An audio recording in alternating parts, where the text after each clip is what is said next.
Hello students, welcome to my YouTube channel, and today we discuss about Coleridge's law. Coleridge's law.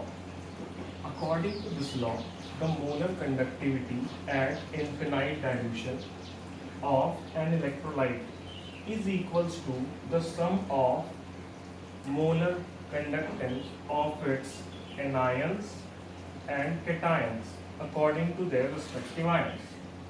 Okay? मतलब क्या है कहने का, Coleridge ने एक लॉ दिया मोलर कंडक्टिविटी लैम्डा एम को निकालने के लिए, और वो लॉ क्या था कि lambda M of any electrolyte is equals to lambda M of its cations plus lambda M of its anions. Now suppose that here is HCl for an example. The lambda m of HCl is equals to lambda m of H positive plus lambda m of Cl negative. Look here, if there is an electrolyte, then either strong or weak like CaCl2 or CH3COOH, ये weak हो गया, ये strong हो गया. अब इस case में अगर इसको ब्रेक करेंगे तो Ca2 पॉजिटिव बनेगा और ये 2Cl नेगेटिव बनेगा. ठीक है, ये क्या बनेगा CH3COO negative plus H positive. Then lambda m of this CH3COOH is equals to lambda m of CH3COO negative plus lambda m of H positive. Now lambda m of CaCl2 is equals to lambda m of Ca2 plus 2 into lambda m of Cl minus, because यहाँ क्या लिखा हुआ है according to their respective ions, अपने ions के number of mole के हिसाब से. तो कोलरिज ने ये लॉ दिया कि मोलर कंडक्टिविटी जो होगी वो इन्फिनाइट डाइल्यूशन पे, मतलब अगर हम उसको डाइल्यूट करते जाएंगे तो इन्फिनाइट डाइल्यूशन पे जो इलेक्ट्रोलाइट की मोलर कंडक्टिविटी होगी वो उसके मोलर कंडक्टेंस के केटायंस और एनायंस के फॉर्म में उनके सम के बराबर होगी. जैसे ये हो गया आपका पॉजिटिव चार्ज एनायन और ये आपका केटायन और ये आपका हो गया एनायन, तो इनके सम के इक्वल होगी ये total molar conductivity value. Now पहले तो मैं स्ट्रॉन्ग और वीक इलेक्ट्रोलाइट का एक ग्राफ आपको दिखाता हूँ, जो कि मैंने इससे पहले भी वीडियो में मैं उसको बता चुका हूँ. अगर आपको वो वीडियो देखनी हो तो उसका लिंक मैं आपको डिस्क्रिप्शन बॉक्स में दे दूँगा, वहाँ से आप उस वीडियो को देख सकते हैं. वो वीडियो जो है variation of molar conductivity with dilution जो है, जो टॉपिक है हमारा variation of molar conductivity with dilution, उस पर वो वीडियो बेस्ड है. तो देखिए, जब हम किसी स्ट्रॉन्ग इलेक्ट्रोलाइट का यूज करते हैं, in case of strong electrolyte, when we are using strong electrolyte, then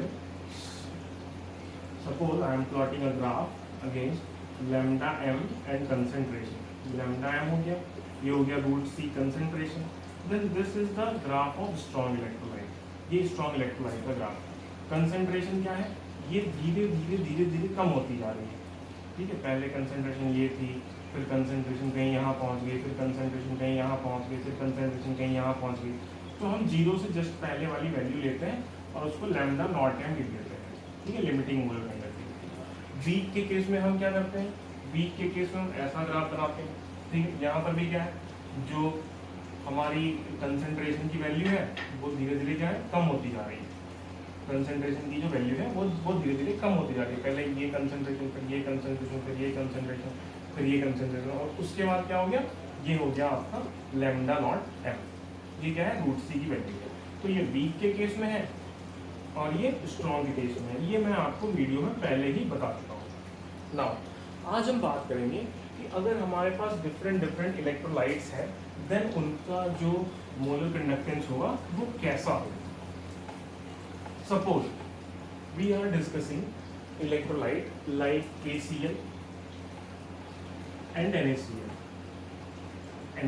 अगर हम KCl और NaCl को डिस्कस करते हैं देन, ठीक है, तो हम क्या लिखेंगे कि lambda m of KCl minus lambda m of NaCl is must be equals to lambda m of Ki minus lambda m of NaI is must be equals to lambda m of Kf minus lambda m of NaF। ठीक है, देखिए यहाँ से आपको क्या पता चलता है, इससे आपको पता चलता है lambda M of K positive, ठीक है, प्लस Cl नेगेटिव। ये जो KCl का लैम्डा एम होगा ये इन दोनों के सम के बराबर होगा अकॉर्डिंग टू पोलर्स। Then minus lambda M of Na positive plus lambda M of Cl negative. ये क्या है, ये NaCl का है पूरा, ठीक है। इन दोनों को सब्सट्रैक्ट करने पे जो इनका रिजल्टेंट आएगा वो सेम एज होगा as lambda M of K positive plus I negative minus lambda M of Na positive plus I negative, और यही वैल्यू सेम होगी lambda M of what that is K positive plus F negative and lambda M of Na positive plus F negative. ये है पूरा पोलरस law. Then हम क्या लिख सकते हैं कि lambda M of any electrolyte, lambda M of any electrolyte is equals to lambda M of its cation plus lambda M of its anion. अब ये जो दोनों लैम्डा एम की वैल्यू है ये क्या है, ये दोनों ही मोलर कंडक्टिविटी की वैल्यूज हैं, ठीक है। अब देखिए, सो एट इन्फिनाइट डाइल्यूशन, अगर हम इसको इन्फिनाइटली डाइल्यूट कर दें, ठीक है, उस टाइम पर क्या होगा, उस टाइम पर लैम्डा एम की जो वैल्यू होगी वो बढ़ती चली जाएगी, बढ़ती चली जाएगी, बढ़ती चली जाएगी। लेकिन हमें ये पता है कि कोई भी चीज़ अगर हम डाइल्यूट करें डाइल्यूशन के केस में, ठीक है, अगर हम किसी को डाइल्यूट कर रहे हैं, सपोज दैट ये एक सॉल्वेंट है और हमने इसमें ये एक सॉल्यूशन है और हमने इसमें कुछ सॉल्वेंट मिला दिया, तो मतलब क्या है, ये डाइल्यूट हो गया। अगर हम इस सॉल्वेंट का अमाउंट बढ़ाते जाएंगे तो ये डाइल्यूशन भी बढ़ता जाएगा, ठीक है। लेकिन डाइल्यूशन के केस में क्या होता है, कंसंट्रेशन हमेशा जीरो की तरफ शिफ्ट करता है। जैसे ये रूट सी अगर कंसंट्रेशन, हमने ग्राफ वाला कंसंट्रेशन अगर लिया है, ये हमेशा जीरो की तरफ शिफ्ट करेगा। लेकिन कभी भी कंसंट्रेशन जीरो नहीं हो सकता, कभी भी कंसंट्रेशन जो है वो जीरो नहीं हो सकता, क्योंकि अगर कंसंट्रेशन जीरो हो जाएगा, अगर कंसंट्रेशन जो है वो जीरो हो जाएगा, then there will be no solute. Then if concentration is equals to zero, then there will be no solute, only solvent,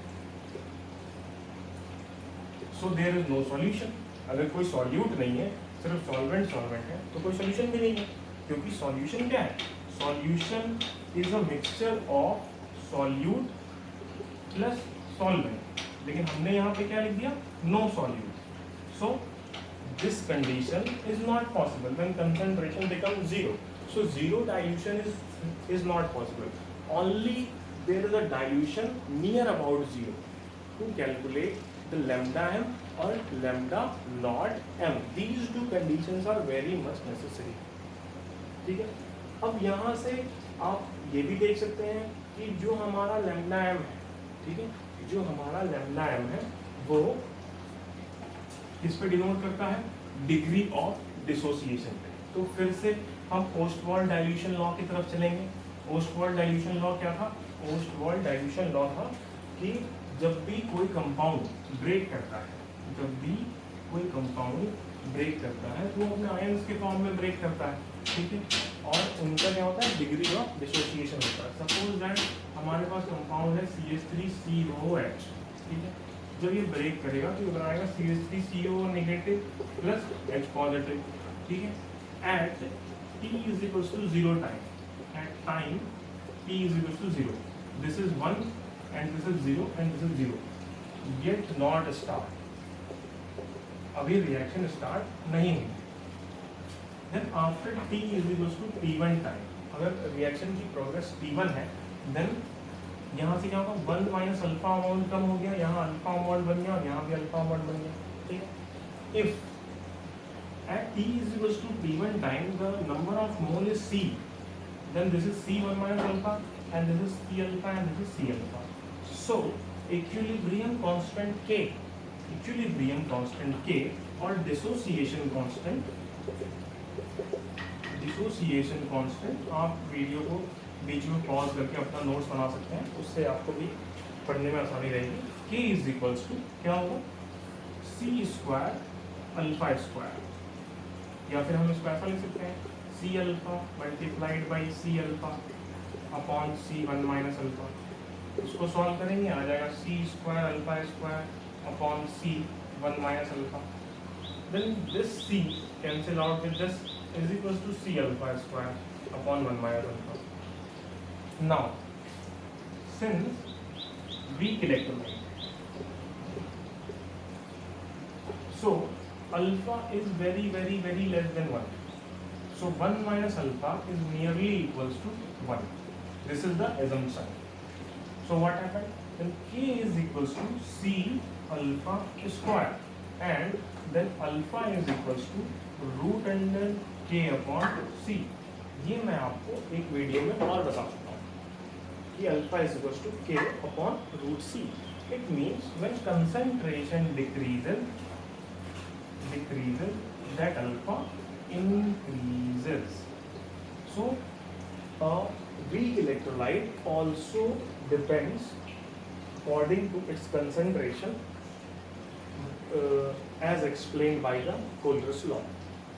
This is the basic thing of Coulter's law and you have to understand it and solve the problems according to this. Then हमारे पास question क्या रहेगा, हमारे पास questions कुछ ऐसे रहेंगे. मैं आपको एक क्वेश्चन का परफॉर्मा सेट करके दिखाता हूँ. हमारे पास क्वेश्चंस कुछ ऐसे रहेंगे, जैसे suppose that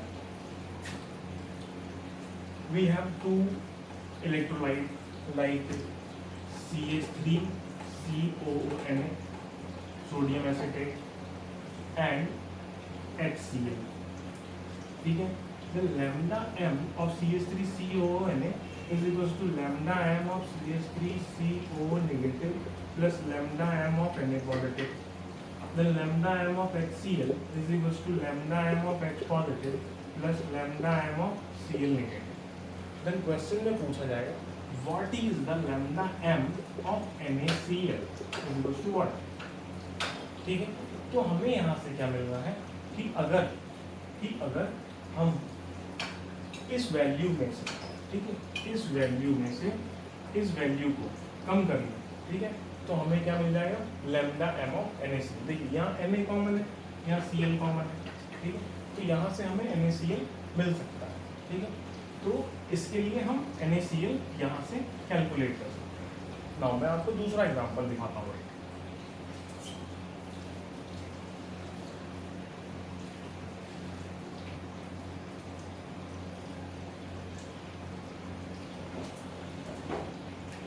Now here is the question, that is the value of lambda m of HCl, NaCl and CH3CONA are 426.1, 126.5 and 91 ohm inverse centimeter square mole inverse. Calculate lambda m of acetic acid. ठीक है, then lambda m of acetic acid आपको निकालना है COH. ठीक है, देखिए तो इसके लिए हम क्या करेंगे, इसके लिए हम पहले देखेंगे हमारे पास क्या क्या गिवन है. HCl गिवन है, NaCl गिवन है और CH3CONA गिवन है. ठीक है, देखो अगर हम फर्स्ट सेकेंड एंड थर्ड, अगर हम फर्स्ट और थर्ड को ऐड कर दें, ठीक है, और उसमें से माइनस कर दें सेकेंड. अगर हम फर्स्ट और थर्ड के लैम्डा एम को ऐड कर दें और उसमें से सेकेंड को माइनस कर दें, तो हमारे पास क्या आ जाएगा CH3COOH. तो कैसे आ जाएगा, फर्स्ट में क्या है H प्लस है और Cl नेगेटिव है और हमें चाहिए किसका, H प्लस का भी चाहिए. ठीक है, सेकेंड में क्या है Na प्लस है और Cl नेगेटिव है. ठीक है, थर्ड में क्या है CH3COO नेगेटिव है और Na पॉजिटिव है. हमें CH3CO नेगेटिव का भी चाहिए. तो जिन दोनों का हमें चाहिए, एक तो इसका चाहिए और एक इसका चाहिए, उन दोनों को हमने ऐड कर दिया. ये थर्ड है और ये फर्स्ट है, इन दोनों को हमने ऐड कर दिया और उसमें से माइनस क्या कर दिया, सेकेंड वाला. तो देखो अब ऐड करके दिखाता हूँ पहले आपको। देखिए जब हम इसको ऐड करेंगे उस टाइम पर क्या होगा कि H positive plus Cl negative lambda m हो गया, ये भी लैम्डा m नॉट हो गया, plus lambda m naught of CH3CO negative plus lambda m naught of Na positive minus of lambda m naught of Na positive plus lambda m naught of Cl negative. इसको solve कर लेते हैं। Lambda m naught of H positive plus lambda m naught of Cl negative plus lambda m naught of CH3CO negative plus lambda m naught of Na positive minus lambda m naught of Na positive plus plus और minus lambda m naught of Cl negative. देखो lambda m naught Cl negative यहाँ positive में है, lambda m naught Cl negative यहाँ negative में, दोनों cancel कर दिया। ये यहाँ पॉजिटिव में यहाँ नेगेटिव में, दोनों कैंसिल कर दिया। बचा क्या, एक ये वैल्यू बची और एक ये वैल्यू बची। क्या बचा, lambda m of H positive plus lambda naught m of CH3CO negative will give lambda m of CH3COOH। ये नेगेटिव में है और ये पॉजिटिव में, दोनों ज्वाइंट हो जाएंगे, इलेक्ट्रोलाइट तैयार हो जाएगा। ठीक है, अब देखिए इसको सॉल्व कैसे करेंगे। वैल्यूज कितनी कितनी है, जो H प्लस और Cl माइनस की वैल्यू थी, H प्लस और Cl माइनस की वैल्यू वो है 426.1। NaCl की जो वैल्यू है वो है 126.5 और CH3COONA की जो वैल्यू है वो है 91। ठीक है, तो इन सारी वैल्यूज को लिख देते हैं, क्वेश्चन को इरेज कर देते हैं। क्वेश्चन को हमने इरेज कर दिया। अब देखिए क्वेश्चन को इरेज करने के बाद क्या है कि अब ये वैल्यूज रखेंगे हम सारी। ठीक है, तो हमने क्या क्या करा है, 1 + 3 - 2 करा है। 1 + 3 - 2 इज इक्वल्स टू CH3COOH। यही आया इसका लैम्डा नॉट है। ठीक है, देखिए 1 + 2 और -3। ठीक है, 1 + 3 + 2 सॉरी 1 + 3 - 2 दोनों को ऐड करा, इसको और इसको, और बीच वाले को माइनस कर दिया है। ठीक है, तो दोनों की वैल्यू डाल देते हैं। पहली वैल्यू क्या है 426.1। ठीक है, लास्ट वाली वैल्यू क्या है +91। ठीक है, माइनस बीच वाली वैल्यू क्या है 126.5 is equals to lambda naught m of CH3COOH। Then इन दोनों को ऐड करेंगे, क्या आएगा 0.1 के लिए 0.1, 6 और 1 7 और 2 11 बचा, ये 517 माइनस 126.5 और 517.1 माइनस 126.5। इसको सॉल्व कर लेते हैं। यहाँ 6 आ गया, यहाँ 0 आ गया, यहाँ पे 9 आ गया और यहाँ पे 3 आ गया। आंसर क्या है हमारे पास 390.6। ठीक है, ये वैल्यू क्या है, ये वैल्यू है CH3COOH का lambda naught m। Then this is पोलरस लॉ। ओके गाइस, अगर आपको वीडियो अच्छा लगा हो तो उसको लाइक करें, अपने फ्रेंड्स के साथ शेयर करें, चैनल को सब्सक्राइब करें। ठीक है, अपने कमेंट्स भेजें मुझे, आपको कौन से टॉपिक का वीडियो चाहिए और ठीक है, मैं पूरी कोशिश करूँगा उसको बनाने की। एंड तब तक के लिए बहुत बहुत धन्यवाद।